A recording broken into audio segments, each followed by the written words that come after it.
Isang mapagpalang araw sa ating lahat guys. Pagkatapos natin magsimba, dediretso tayo sa Mayroon Quiapo kasi meron tayong pupuntahan na legit na nag-i-install na mga hybrid na solar power setup. At ito nga si Kuya Romeo. Dito kasi guys sa Mayroon Quiapo ay talaga namang marami kayong mabibilihan dito ng mga solar power na small setup. At meron nga rin dito mga hybrid na mga kilowatts, pero hindi naman lahat ay nag-i-install. Kaya naman ngayon guys, kamustahin natin si Kuya Romeo kasi siya yung kilala kong nag-i-install dito sa Mayroon Quiapo na legit. Diyan pa rin yung setup. So ito guys, so hanapin nyo, naghahanap kayo ng installer, no? Tapos nag-setup din to, depende sa kilowatts na gusto. Kaya naman guys, kung kayo ay nagpaplano na rin magpa-setup ng solar power at naghahanap kayo at nakangambas na kayo, dito guys kay Kuya Romeo, kahit ilang kilowatts na hybrid power station, meron sila at free na rin may install sa bahay ninyo. Kaya naman tapusin nyo itong video kasi sasabihin ko sa inyo kung saan nyo makukontak si Kuya Romeo.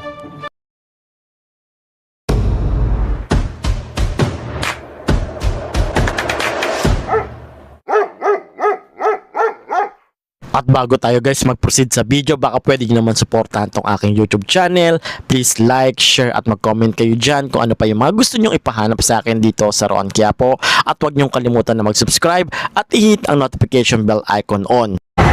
So guys, pag dito kayo galing sa may simbahan ng Quiapo, sa may gilid niya, pwede kayo dumiretso rito. Papunta ng ano to, sa may Raon, yung binibilhan ng mga solar power station sa P. Gomez. So yan, gilid lang to na simbahan ng Quiapo. Tapos tumbok na nito yung mga solar solar na DIY. Pa-install ko bukas sa Bulacan. Ah, okay. Ano to, bagong ilang kilowatts yan? 10.2. Oh, bigatin na. 10.2 Itong clone. 10.2 nyo, magkano nyo siya ino-offer pag 280. 280. Pero ilan yung panels niya nakasama? 8 panels na rin. Yung battery niya, 100 ampere na lithium. ilang piraso? Isa lang. Isa na 48 volts. 48 volts. Ayan o. Bukas na deliver nito. Oo, bukas. Saan deliver nito, kuya? San Jose del Monte, Bulacan. San Jose del Monte, Bulacan. Ayan o. Sa inyo rin ba to? Hindi, sa Ay, hindi. Wala na kayong ibang yung mga battery mo. Mga ordinary battery lang yan. Mga LED gel. Asan yung mga setup mo? Yung nandun. Diyan pa rin. Diyan pa rin yung setup. So ito guys, so hanapin nyo si tatay pag pag naghahanap kayo ng installer, no? Tapos nag-setup din to, depende sa kilowatts na gusto ninyo. Tapos yung pwesto niya, ito ba yung pwesto mo pa rin? Oo, yan po. Pero yung mga mo, yun pa rin yung mga nandun. Diyan pa rin yung boss. Wala kang ibang setup maliban dito. Mayroon yung mga malalakihan kung depende kasi sa order. Pag nagpa-setup, magkano yung mga gano'n? Mga estimate mo magkano? Yung katulad yan, may earphone. 250. Tapos may bayad yung installation syempre. Wala na. Free na yun. Kasama na. So guys, ganito pala, pag sa kanila pala kayo kumuha, yung installation, free na yun. Free na po. Included na siya sa babayaran yung setup na apparatus na merong kasamang solar panel. Saan ka pwede kontakin ulit? Yung sa number ko pa rin. Ano ulit number mo? 09355674023. So ayan guys, so bagong setup nila, 10.2 kilowatts to guys. Delivery bukas. Saan to di-deliver? San Jose, Bulacan. Sa San Jose, Bulacan pa daw. Ayun o. 10.2 kilowatts. Pero yung pagdating naman sa after sale yung warranty. Service warranty lang. Meron kayo mismo nagpupunta doon. Service warranty. Tapos maintenance kayo rin minsan. Oo. So, problema. okay to guys kasi meron silang after sales na warranty pag nagkaroon kayo ng problema. Kay kuya, hindi ko mahanap yung page mo eh. Ano ba yung page mo? Hindi, sa Facebook. Toto Romeo Tranya. Toto Romeo Tranya. Tranya. Ayan, thank you kuya. So ito si kuya, gumagawa siya ng solar setup. Ang galing ah. Alam niyo ba, yung mga ganito, kailangan talaga, inaaral niya talaga pag setup nitong mga ganito. Kuya, pag nagawa mo yan, magkano mo siya maibibenta? 8.5. Yung 8.5 mo, kasama na yung panel doon. Isang set na. Pero kapag aparatos mo lang yung bibilhin, 4.5 lang. Ilang ano na yung inverter mo? 1,000 watts po. 1,000 watts yung inverter niya, guys. Pero sa 1,500, 4.5 lang ito pag binenta mo, yung aparatus, pag nagawa mo. Ayun o. Kahit bilad na bilad sa araw, si kuya, sige pa rin ang gawa. Di ka naiinitan? Ako nga naiinitan, nakatayo lang eh. 1,000. Ayun o, basta kumita, carry lang, ang init. Pero ang astig ng ano nyo, may pa, LP, ano bang tawag dyan yung nilagay mo? LP light ba yan? Yung parisukat. Tapos may breaker na rin siya. Ang lupit ng breaker niya. Ayun o. Ano pangalan mo kuya? CJ Padilla po. Si Kuya JJ Padilla. Thank you. So guys, nandito tayo ngayon sa Raon, Quiapo. So ngayon, check natin kung ano nga bang meron dito mga power station na DIY. Ito mga small setup lang to na makikita nyo rito sa Raon. At kung naghahanap kayo ng hybrid na off-grid, meron din kayo makikita rito. So ito guys, check natin kung magkano itong mga ganitong ano. So meron dito guys na Payto 2,000 watts. Ito pure sine waves na to kuya, no? Pure sine wave yan. So nakikita nyo, pure sine wave, tapos marami na rin siya ritong ano, fuse ba tawag dito? Breaker. Breaker. Ayan. Tatlong breaker na yan. Tapos meron ako nakitang ganito. Kuya, anong tawag sa ganito? LBD. LED ba to? Oo. Tapos meron pang ganito eh, no? Oo. Yung ganitong setup mo kuya, pag itong aparatus lang, yung kukunin ko, magkano siya binibigay? So, ang aparato lang, 7.5 po yan. Yan. Itong setup na to guys, 2,000 watts yung kanyang inverter, tapos ito yung kanyang Bosca controller. Nagkakalaga to guys ng ano, 7,500. 500. Pero pag bibilin ko siya ng set, magkano siya makukuha? So, ang set niyan, abutin niya ng mga 15 lang. 15 lang pag 15 isang set. Oo, isang Ano set yung na eh. kasama niyang solar? Kasama na yung solar na 180 watts. 180 watts na solar. Yung battery niya, Battery 100 Ah. 100 Ah na yung Oo. battery niya. So yung ganitong mas maliit na setup, boss, na 1,500 yung kanyang ano, Ang 1,500, 4.5 yan. 4,500. Oo. Ito guys, so halos same lang din sila ng setup. Ang pagkakaiba lang ng setup niya, yung kanyang inverter na tinatawag or panggamit. Kasi kapag mas mataas yung watts na gagamitin ninyo, mas marami kayong appliances na magagamit. Pero depende talaga yan sa watts tsaka sa appliances na gagamitin nyo. Ito yung mga ganito guys, pwede nyong pagganahin dito yung TV, yung electric fan, yung charger ng cellphone at saka yung ilaw. Pag dumating naman sa 2,000, kasakaya na dito yung ano, no, washing machine Kaya yan, watching sa 2,000 watts. Pero kung gusto nyo yung aircon, kailangan nasa kilowatts na yung gagamitin yung inverter. So mas upgraded, mas mataas. Magkano naman bigayan mo nito? Ang set na ito, 12.5. 12,500. 12,500. Pero kapag set na kasama yung ano, kasama na yung lahat. TV, battery, tsaka itong panel. magkano naman? 12.5. 12,500. Oo. Yung solar niya, ano yung ano, ilang watts yung solar niya? Bale, yung solar niya, 120 watts. 120 watts. Yung Oo. battery niya, Ganon din, 100 Ah. 100 Ah din yung battery niya. Oo. Anong address to, boss? Evangelista Street. Evangelista Street, Quiapo. Quiapo. So guys, same lang din, no? Ito yung Quiapo. Makikita nyo rito yung Salonga na yan. Malapit lang siya rito. Ayan. Kailera niya to dito. Maliban dito, meron din siya mga ilaw eh. Yung ganitong kalaki kuya, magkano mo binebenta to? Yung ilaw, ganyan, 750. 750. Pwede Ito ka rin guys, mag-charge niyan. ang ganda nito kasi solar siya, tapos yung gilid niya, pwede kayong mag-charge na ng cellphone Oo, ninyo. meron yan. Gaano katagal yung tinatagal nito pag full charge? Depende po yan pag sa...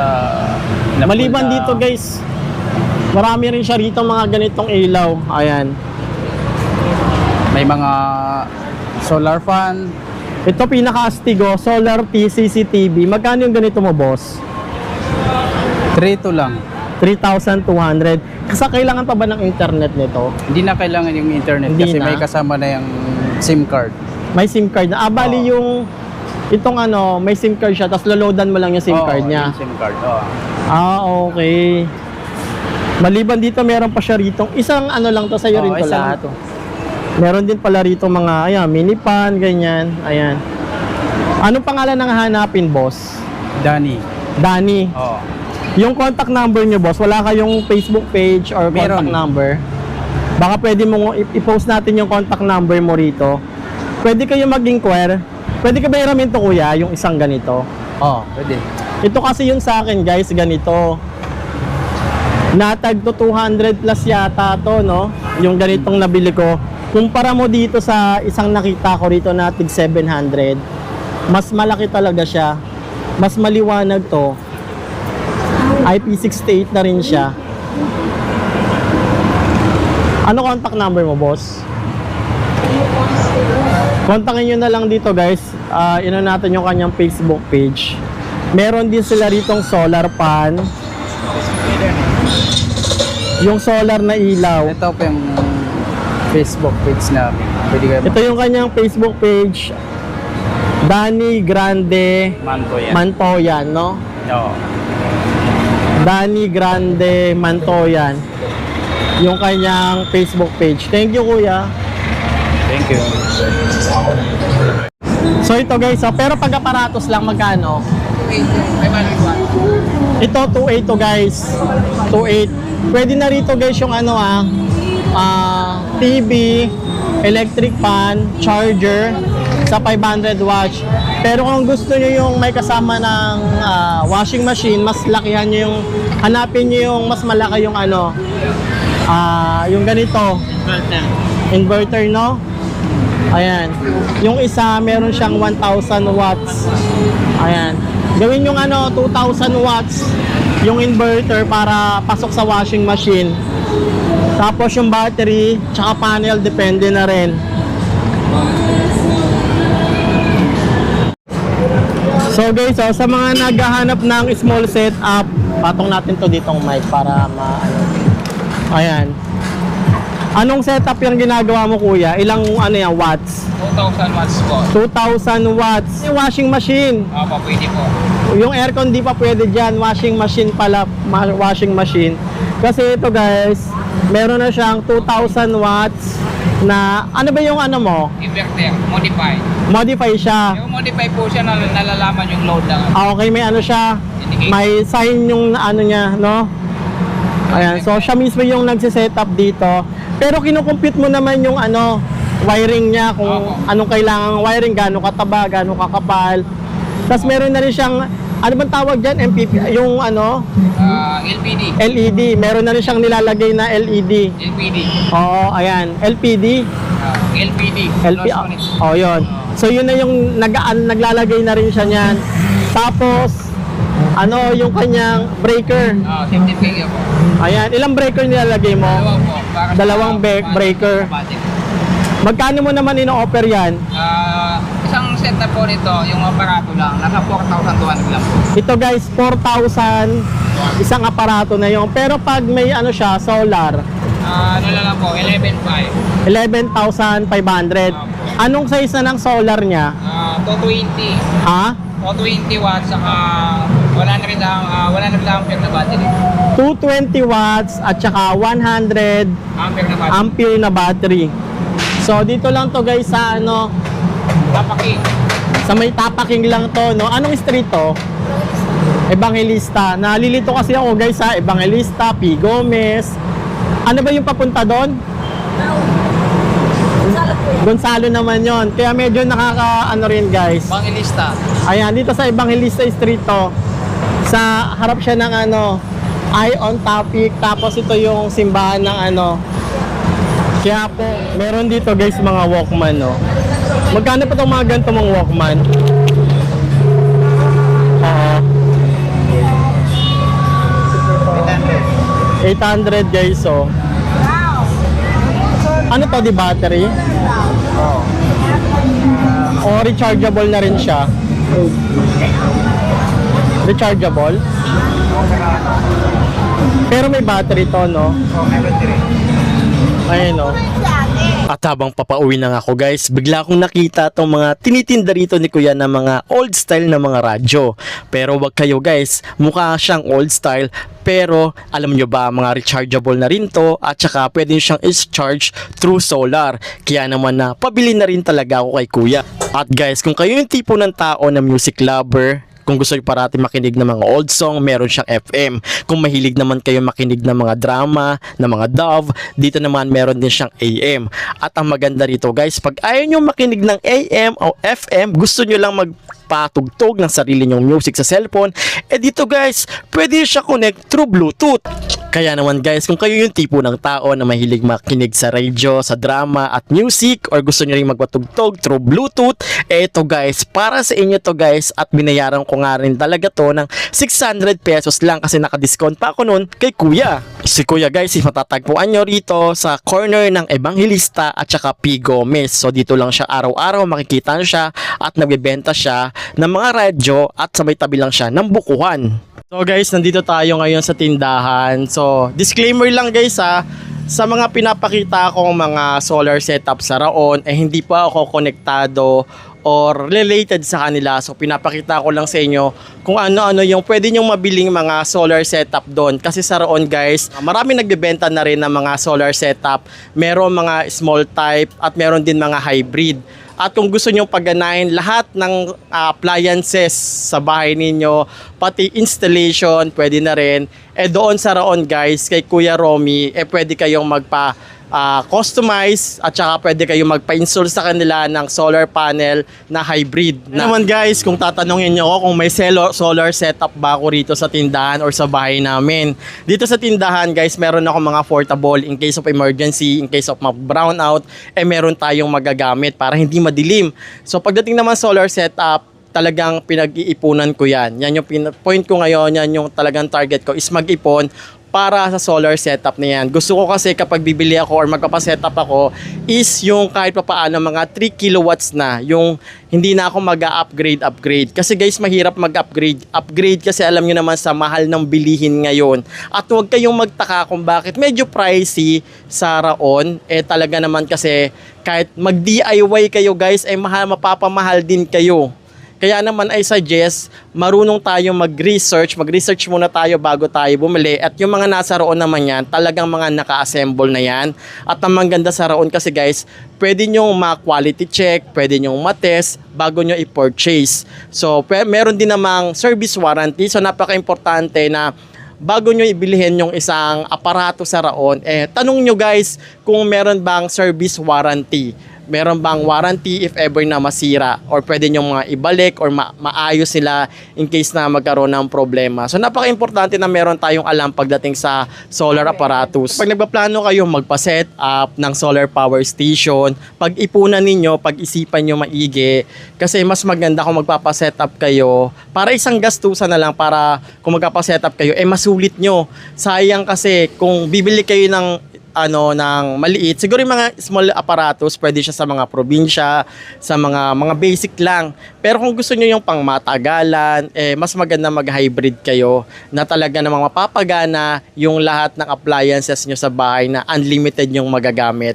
So, yung kailangan lang talaga mag-ipon. Pero sa mga small setup, pwede naman siya sa TV, sa washing machine, sa radyo, sa ilaw, pero make sure kung gagamit kayo ng washing machine guys, kailangan 200 watts pataas yung inverter na bibili nyo at saka depende na rin sa battery yung gagamitin ninyo, pati na yung sa solar na pang-reload or pang-load ng pang-charge ng mga battery ninyo. So hanggang dito na lang. So if you have question or suggestion guys, mag-comment kayo dyan sa ibaba.